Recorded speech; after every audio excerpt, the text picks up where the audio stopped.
الحمدللہ وحدہ والصلاة والسلام علی من لا نبی بعدہ وعلی آلہ واصحابہ اجمعین اما بعد فاعوذ باللہ من الشیطان الرجیم بسم اللہ الرحمن الرحیم واصحاب الشمال ما اصحاب الشمال، اور بائیں جانب والے لوگ یعنی جہنمیوں کا ذکر ہو رہا ہے۔ بائیں جانب والے لوگ کون ہوں گے؟ یہ بائیں جانب والے لوگ، اور ان کے ساتھ کیا ہوگا؟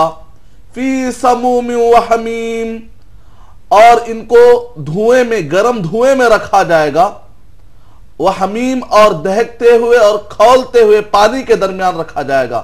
غذا بھی، پانی جب پلایا بھی جائے گا تو یہی گرم پانی سے پلایا جائے گا۔ وَظِلٍّ مِّن يَحْمُومٍ، گرمی کے مارے تڑپتے ہوئے جب سائے کی طرف بھاگیں گے تو جو سایہ بھی نصیب ہوگا تو وہ شعلوں کا سایہ، وہ سایہ بھی گرم ہوگا۔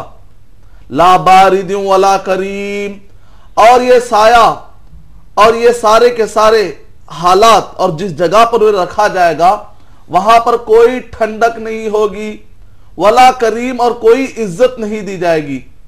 اللہ سبحانہ وتعالی آگے کہہ رہے ہیں یہ ان لوگوں کے لیے ہوگا انہم کانوا قبل ذالک مترفین، کہ وہ لوگ جو عیاشی کرتے ہوئے فضول خرچی کرتے ہیں اور بیجا رسم و رواج جہاں پر اللہ سبحانہ وتعالی راضی نہیں ہوتے، ایسے کام کرتے ہوئے اپنے پیسوں کو، اپنے مال و دولت کو، اپنی صلاحیتوں کو لگاتے ہوئے عیاشی کرتے ہیں، ایسے لوگوں کو یہ عذاب دیا جائے گا۔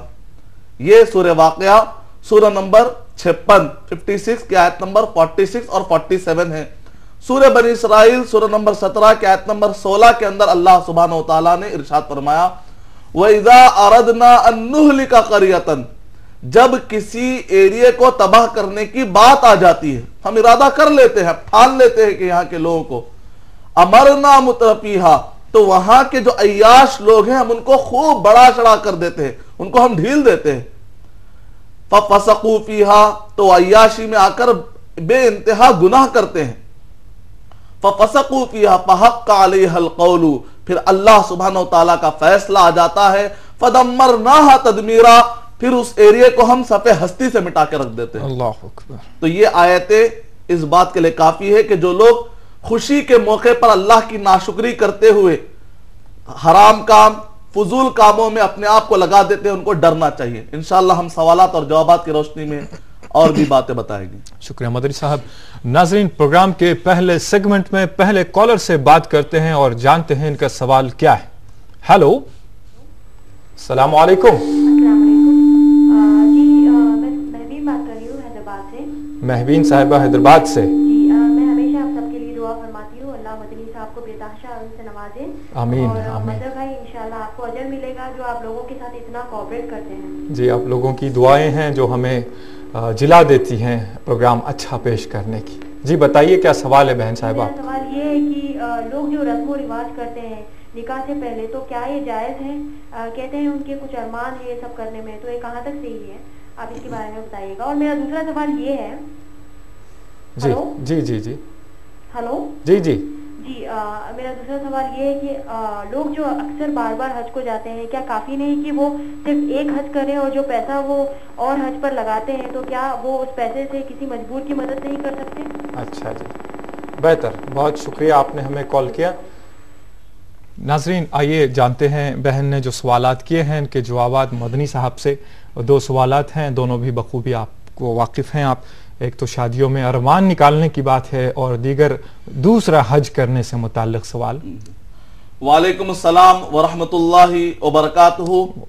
شادی یقیناً خوشی کا موقع ہے، اسلام اجازت دیتا ہے کہ آپ خوشیاں بھی منائیں اور ایک اچھی زندگی بھی گزاریں، اسلام اس سے نہیں روکتا، لیکن خوشیوں کے بہانے، ارمان نکالنے کے بہانے، اپنے خواہشات کو پورا کرنے کے بہانے دن بدن جو رسم و رواجوں کا اضافہ ہوتے جا رہا ہے، یقیناً اس کی وجہ سے شادیوں میں رکاوٹیں ہو رہی اور بہت سارے گھروں میں شادی ایک پرابلم بن چکا ہے، جبکہ اسلام شادی کو سولوشن بتاتا ہے کہ وہ ایک علاج ہے، وہ ایک مسئلے کا حل ہے، ایک انسان کی جو نیڈ ہوتی ہے اس کو فلفل کرنے کا ایک بہترین طریقہ ہے۔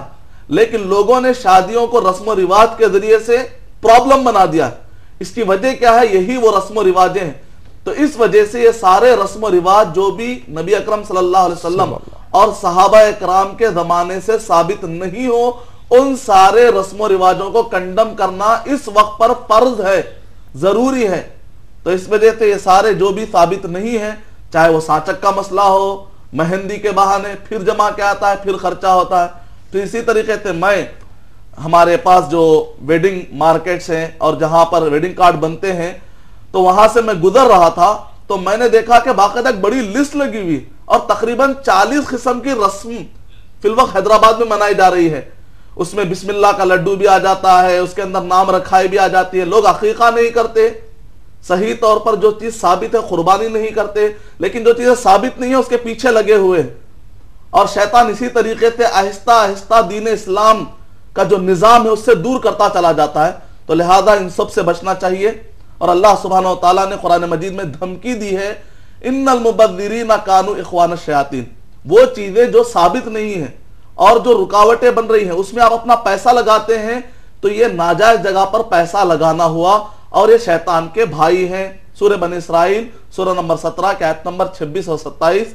اور جہاں تک بہن نے دوسرا سوال کیا، بہت ہی بہترین آپ نے سوال کیا ہے کہ لوگ نفل حج کر رہے ہیں، اس کے بجائے نفل حج کے بجائے اگر یہی پیسہ اگر غریبوں میں تقسیم کیا جائے۔ علامہ یوسف القرضاوی غفر اللہ لہو، جو قطر کے ایک بہت مشہور عالم ہیں، تو انہوں نے ایک سروے کیا کہ مسلمان اپنا پیسہ یا جو بھی خیرات کرنے والے اپنا پیسہ صحیح ڈائریکشن میں نہیں لگا رہے، اگر لگائیں گے تو ان پیسوں کے ذریعے سے دنیا میں امن آ سکتا ہے۔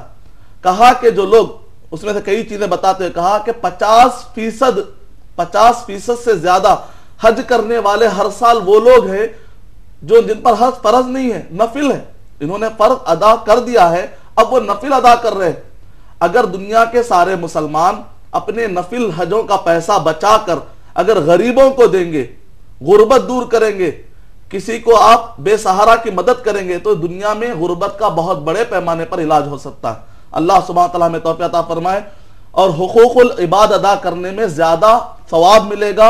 اور اگر آپ حج کرتے ہیں تو آپ کو اکیلے کو فائدہ ہے، ثواب ملے گا، لیکن اگر آپ کسی کی مدد کرتے ہیں تو اس میں اس کا بھی بھلا ہو گیا، آپ کا بھی بھلا ہو گیا، آپ کو ڈبل ثواب ملے گا۔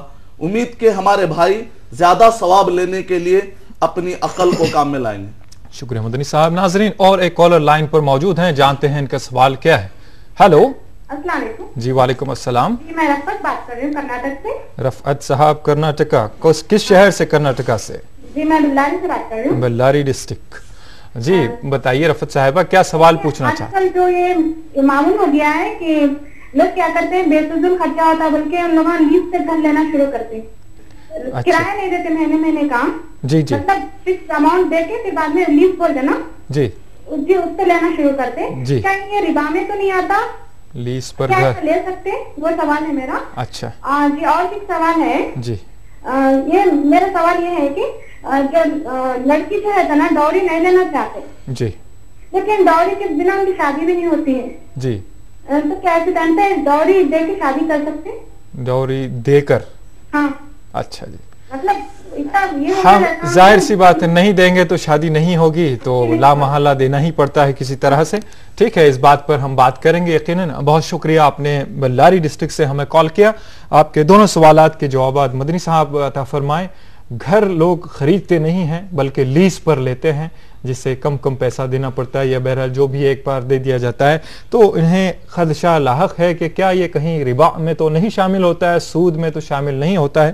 دیگر جہیز سے متعلق جو بات انہوں نے کہی ہے، دینا تو ضروری ہے ورنہ بن بیاہے بیٹھی رہیں گی، تو ایسے حالات میں ہم کیا کریں؟ وعلیکم السلام ورحمۃ اللہ وبرکاتہ۔ بنیادی طور پر ہمارے پاس دو سوال